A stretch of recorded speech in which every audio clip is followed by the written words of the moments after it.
Okay, so as opposed to this idea, what is fixed cost? Fixed cost, you would see a graph not like that, but simply a flat line, and doesn't start from zero. Okay, later on we'll go over the graph. But here the idea of fixed cost again is regardless of the sales activities that happen, there are some types of the cost that will accumulate no matter what. For example, straight line depreciation on certain assets. So anybody still remembers what is straight line depreciation? If we were to calculate straight line depreciation every year, you need the information of the asset's value, right? Assets cost and what? Straight line, we distribute the cost along the useful years, remember? If the asset is useful, we deem it useful to be used for 30 years. And if the cost is $3,000, then every single year we list the depreciation, $100.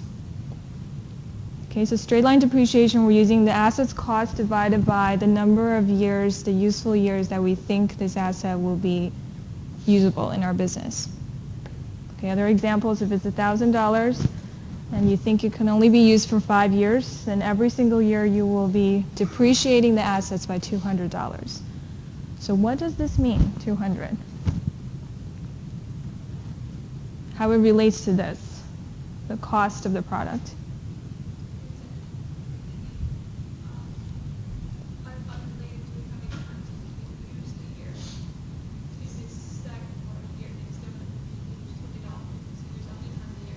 Still going to be 200 no matter what, exactly.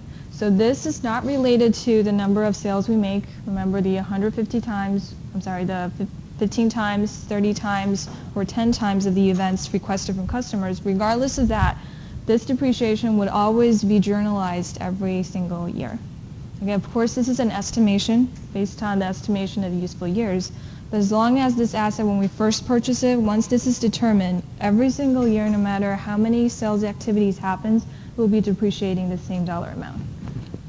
Okay, so this is the idea of fixed costs. It will incur regardless of how many events that actually happens, which is why that the rate, you can see the graph, it has a straight line and it doesn't start from zero, because even though there's no events requested from customer, we still depreciate the assets such as furniture, the building that we rent. We have to depreciate it no matter what. Okay? Now, what about this column? So we talked about the same rate, which is related to total fixed costs that occur every single year. You can see that no matter how many events, numbers requested from customers, we still have $12,000 fixed cost incurred. Now, what is this?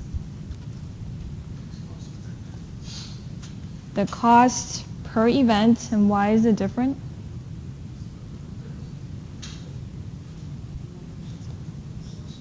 Because this is the part that we're trying to, remember, assign to different jobs. Right? So this goes back to, again, like the assignment of costs. And since it's fixed costs, it's not really accumulated based on the number of events. We just equally distribute it to different jobs. So if we know that we have fixed cost $12,000, and this season there are 15 events that happens, we just divide it by 15 and assign this number here, $800 to each service. Yes?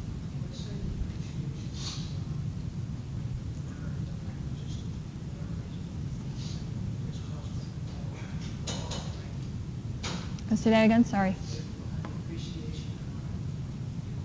Yeah.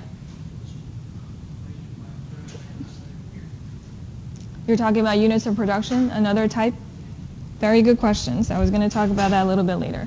So straight line depreciation is the only one that falls under this fixed cost idea. So we still have, remember, 2 more depreciations, right? One is units of production and another one is, there's an accelerated rate, 2 over the useful life, remember? Okay, so let's just leave the accelerated rate there for a minute. Units of production, it's the cost of the asset, again, divided by the expected units that will be used, remember? like the delivery truck's cost and then divided by 100,000 miles that you expect will be used for this year or for the entire lifetime of the asset, and then you use that rate to multiply whichever quantity is being used, which is actually pretty similar to ABC's concept. Right? So in that case, that would not be fixed costs. So units of production would be a variable cost because the more the truck is being used, the more miles being driven, the more depreciation costs will be accumulated. Okay, so excellent question. It's different from straight line depreciation. So, which is why here I just simply listed straight line. So it's not all types of depreciation. Okay. Now, salaries for employees, if it's a full-time employee, their salary agreement is basically already decided up front when the person is hired, then it is a fixed cost that will incur in the business every single year. But later on we'll talk about another type. If it's salesperson's salary, then usually it's a fixed cost, and then adding upon that we may have commissions. So that will be a different type of cost. It will not be exactly fixed cost.